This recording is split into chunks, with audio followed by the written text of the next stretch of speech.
Good afternoon. It's Deacon Micki from Trinity Baytown, and I wanted to go over some things for helping our younger children. So there's three things that children want to know. Am I safe? Are you and the people caring for me, are they safe? And how will this situation affect my life?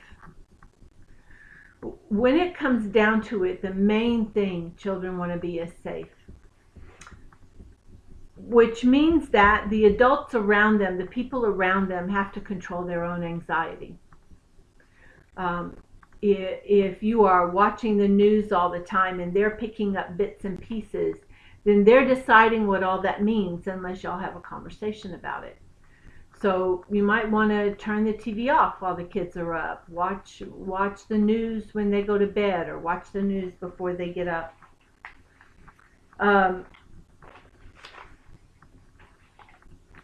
You might want to ask kids what they know.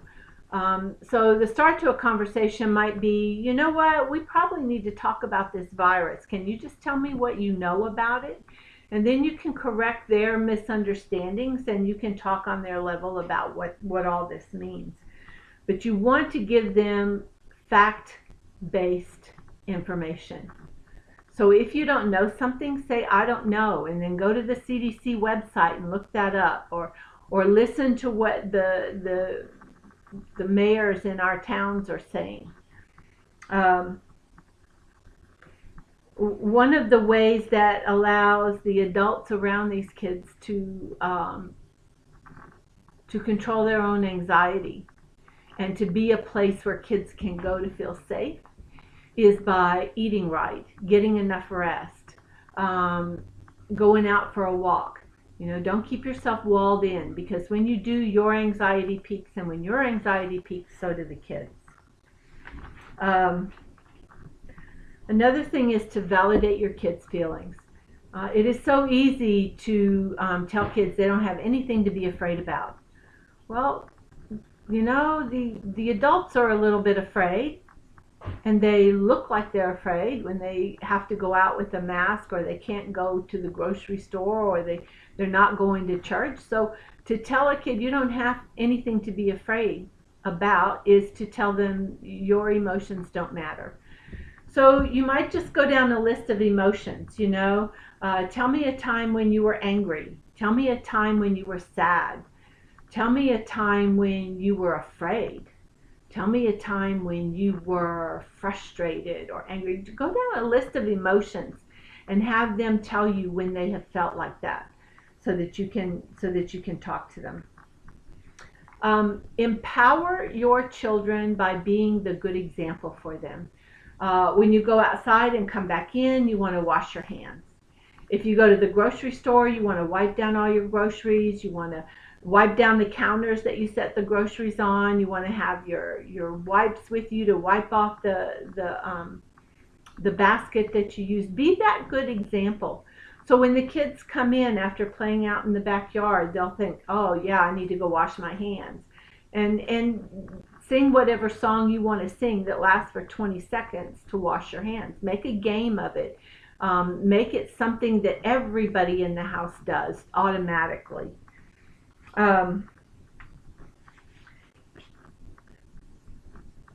let's talk about some age groups. Kids ages 2 to 6, they don't need to be watching the news. They might need some reassurance. They might say at night, you know what, I'm really afraid, I need you to come lay down with me. Just do it. It's not going to take that much time out of your day, and if it makes your kids feel safer, it's not that big a deal. That may be happening in a lot of homes right now. Kids ages 7 to 12, they understand more about contagious. When I sneeze, I need to cover my mouth, usually with a napkin. If I cough, I want to cough into my arm. Or if I'm out somewhere, I want to have a mask on, so that when I cough in that mask. They understand that kind of thing because they hear it at school. They thrive on routine. So one of the things I've been saying a lot here lately is set yourself up a schedule. Some of our adolescents in high school, their body clock can work itself out right now. When they're in school, they're up early, which is not what they want to do or what their body wants to do. But they don't need to sleep all day either. So if they have themselves on a schedule, so I go to bed at 1 o'clock, I get up at 9 o'clock, and then I work this many hours on my schoolwork, then I visit with my friends on Zoom, or have a schedule. Kids want a schedule. They want that structure in their lives, so they know what's coming. They don't feel chaotic. They work on their fears through play. So you might see them building things and then knocking it down, or they might make somebody and then put them in a crate going to the hospital. Whatever fears they have, they might work it out in that play. And it might not be really obvious. So, sit down with them, watch how they're playing, hear what they're saying while they're playing. This is not a time to tell your kids, you know what, you need to grow up. If they are having problems now where they start wetting the bed again, it's not a good idea to just be like, oh, come on. You never used to do this. Just grow up. We need to get over this. Children try their hardest to do what they need to do. And when they're afraid, there's certain things that happen that they don't seem to have control over. This is a really, really good time to listen to what they're saying and validate their feelings. Adolescents are old enough to understand what's going on. So maybe at dinner in the evenings, if you have adolescents who are at home, say, okay, let's talk about the elephant in the room. This may go on for a while. What does that look like to you? What does that sound like to you? How are you feeling about things? It's good conversation. And it's good conversation to try to answer questions about this virus. If you don't know, don't make something up. Say, I don't know. Your kids would rather hear that from you than to go off with bad information. So say, I don't know, and then together as a family, you can look up the information. Have those open-ended questions. If you ask questions that can be answered with yes and no, you're not going to be having a conversation with adolescents. If you say, how are you today? What are they going to say? Okay. Or good? Well, that doesn't give you any information.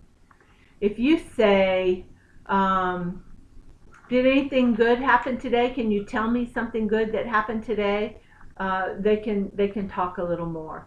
If you say, so what have you heard today that's made you kind of go, I wonder what that means.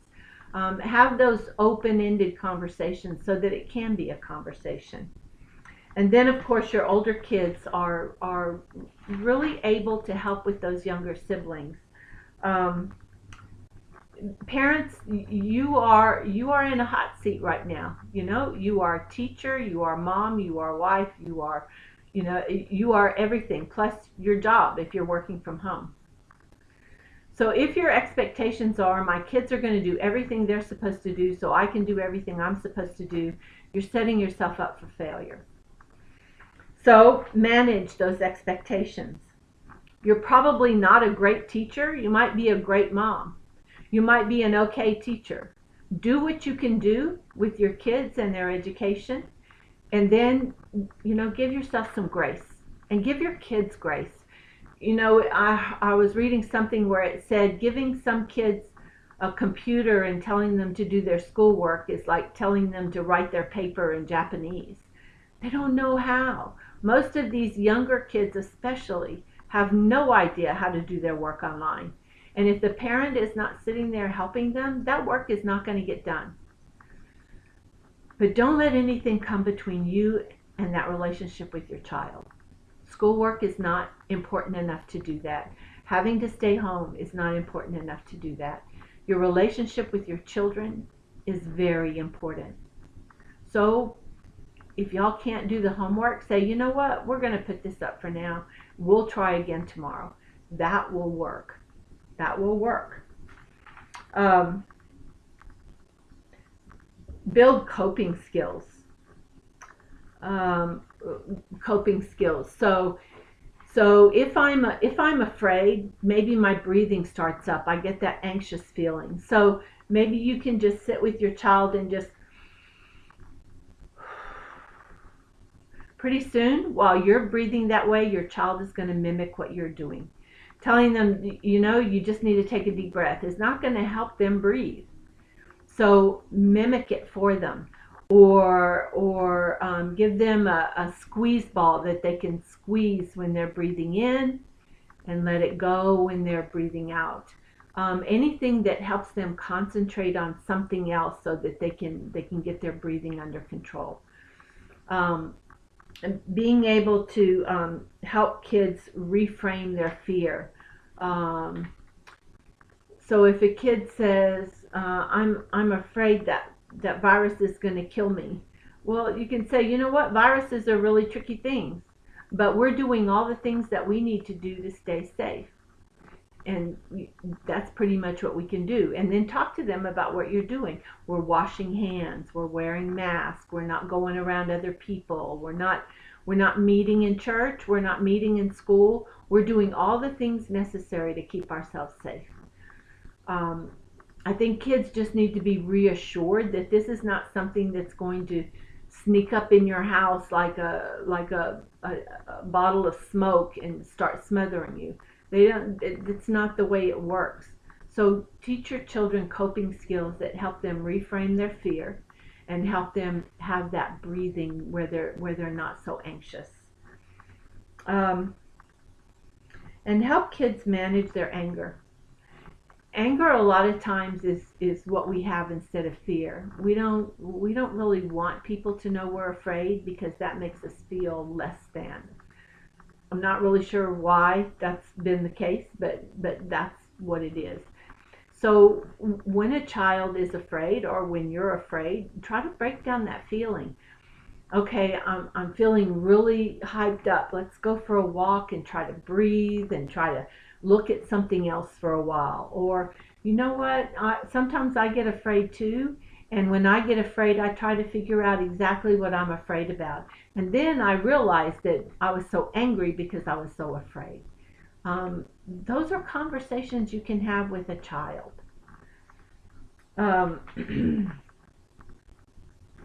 That's, don't blame others for this outbreak. Don't start talking about a certain group of people, because then that just builds hate. We're all in this together.